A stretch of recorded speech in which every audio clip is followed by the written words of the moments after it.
మొత్తం మీకు అన్ని సౌకర్యాలు అవుతున్నాయి. చదువుకొని మంచిగా జీతాలు చేయండి. ఇప్పుడు నా మనమడు కూడా జీతాలు చేస్తున్నాడు. మీరు కూడా అందరు వెయ్యండి. నేను ఏమంటే మంది ఇళ్ళలో కూర్చుంటే ఆ మాట ఈ మాట మాట్లాడితే నాకు సహింపదు కాదు. అందుకే నేను ఇంకా దేవుని మీద ఒప్పుకున్నట్టు నేను రోజు ఇంటికాడ పోకుండా మరో పోయింటే వంట మరో వేసి దంద చేసుకుంటా. నా మనమారు తల్లి చచ్చిపోయింది 3 వందల పిల్లలు. మా సారి మాతో పెంపు చేసుకోవాలంటే సాగని బతకడానికి తెచ్చిన. ఇప్పుడు అటు సూపర్ మార్కెట్లో సుమారు అనేటోడు 3 వందలు అని పెంపు చేసిన. నేను ఆ దేవుడు పెంపు చేసిండు సార్, నేను చేయలేదు. అట్లా మీరు కూడా పేరు తెచ్చుకోండి. మాగలాల మీ అందరికీ దండం పెడుతున్నా. నాకు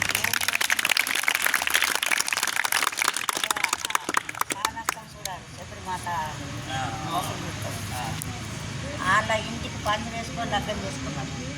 ఏం చెప్పండి వాళ్ళు నన్ను ఖచ్చితంగా తల్లిదండ్రులు పెట్టలేదు. మా తల్లిదండ్రులు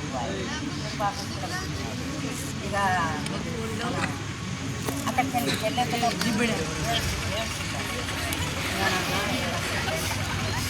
మా పిల్లగాళ్ళు నాకు అక్కడికి ఆ తమ్ముళ్ళు లగ్గాలి కాకుంటే లగ్గాలు అయినాక మీరు మిమ్మల్ని సవరిస్తేనే కాదు. నా పిల్లగాళ్ళని పట్టుకొని మీరు కాకుంటే మరి మిమ్మల్ని ఒప్పుకుంటాను అని మీకు వెళ్ళి వచ్చినాం. జాగాలే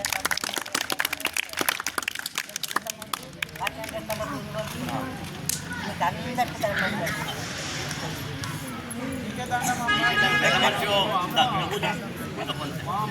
మన పాఠశాల ఎఫ్ఎస్సి హెచ్ఎం శ్రీనివాసరావు గారిని మాట్లాడారు.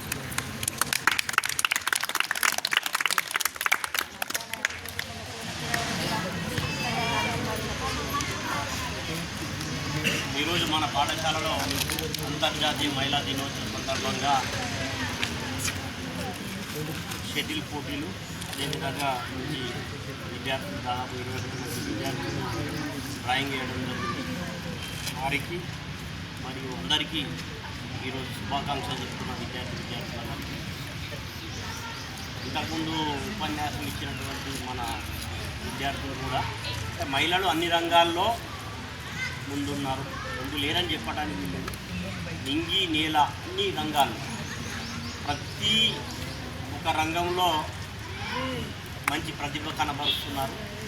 ఒక 2 చేతులు ఉన్నా 10 చేతులు ఉన్నట్టు పనిచేస్తున్నట్టు మనకు విద్యార్థులందరూ ఫోటోలు డ్రాయింగ్లో చూపెట్టడం జరిగింది. నిజంగానే ఇప్పటి కంప్యూటర్ యుగంలో ఇంట్లో వంట చేసుకోవడంతో పాటు పిల్లల్ని పెంపకంతో పాటు ఉద్యోగాలు కూడా చేసి బయట ఉద్యోగంలో చేసి సంపాదించి పిల్లల్ని కూడా మంచి ఉన్నతికి తీసుకున్నటువంటి మహిళలు ఎందరినో మనం చూడడం జరిగింది.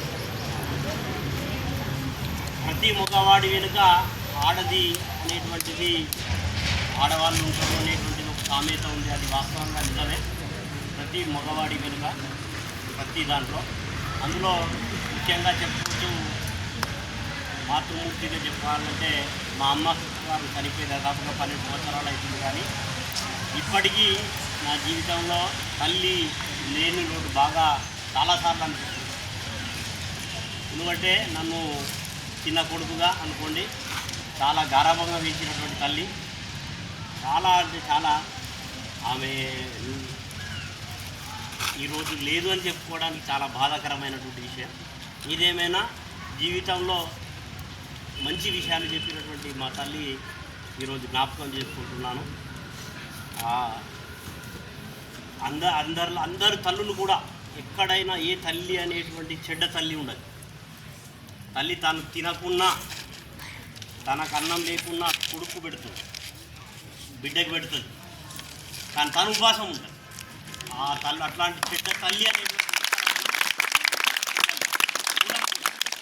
కాబట్టి అట్లాంటి తల్లిని, అట్లాంటి స్త్రీలందరినీ మనం ఒక మంచి భావనతో, ఒక స్త్రీ అక్కగా, చెల్లిగా, తల్లిగా, కోడలుగా, అత్తగా ఎన్నో రకాలుగా బాధ్యతల్ని మనం నిర్వహిస్తుంటాం. కాబట్టి వాళ్ళందరికీ నిజంగా మగవాళ్ళ కంటే ఆడవాళ్ళకు చాలా ఓపిక ఎక్కువ ఉంటుంది, సహనం అనేటువంటిది ఎక్కువ ఉంటుంది.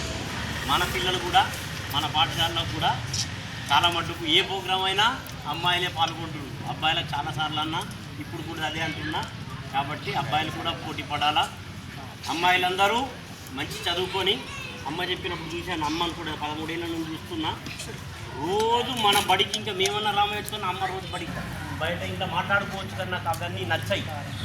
హాయిగా ఇక్కడికి వస్తే ఈ దేవాలయం లాంటి బడిలో ఉండి హాయిగా పిల్లలకి ఏదో రూపాయలు రూపాయలతో నమ్ముకుంటే వాళ్ళకి మనమరాలు సంతోషించి ఏదన్నా మాట్లాడుకుంటూ అయిపోతుంది కదా, టైంపాస్ అని. ఆ విధంగా ఆమె మన పిల్లలకు కూడా మనకు కూడా ఆగలైనప్పుడు కొనుక్కోవడానికి సహకరిస్తున్నటువంటి అమ్మకు అందు గురించి ఈరోజు మా పాఠశాల తరఫున ఒక తల్లిగా సన్మానించడం జరిగింది. అమ్మ యొక్క గొప్పతనాన్ని గురించి, అమ్మ లేని లోటుని గురించి మరి చక్కగా మరి ఈరోజు అంతర్జాతీయ మహిళా దినోత్సవం సందర్భంగా మన హెడ్ మాస్టర్ గారు మనకు తెలియజేయడం జరిగింది. నిజంగానే మరి మన అమ్మగారు చెప్పినట్టుగా ఆమె 2 విషయాలు చెప్పింది. ఖాళీగా ఇంట్లో ఉంటే చుట్టుపక్కలతో లేనిపోని తంటాలు వస్తాయి. మాట్లాడంగా ఏదైనా నోరు జారినామనుకో, లేదన్నా వాళ్ళ గురించి వీళ్ళ గురించి ఏదో చెప్పినామనుకో, లేనిపోయిన తంటాలు ఎందుకు? దానికంటే మంచిగా గుడి లాంటి బడిలోకి వచ్చి కూర్చుంటే హాయిగా ఉంటుంది. పిల్లలకి ఇంత సేవ చేసుకున్నట్టు ఉంటుంది. గుడిని గుడిలాగా పోల్చింది ఆమె బడిని. మనము బడిని ఎలా పోలుస్తున్నాం? కొట్టాల కంటే హీనంగా తయారు చేస్తున్నాం. బడి అంటే గుడిరా, అది ఆ విధంగా ఉంచుకోవాలి. అలాగా భావించి మనము మెదగాల.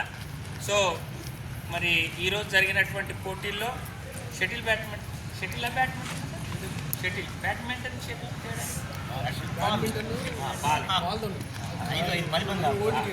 అదే ఓకే.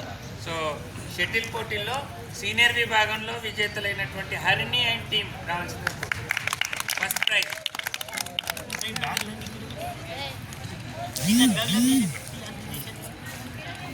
Ready sir.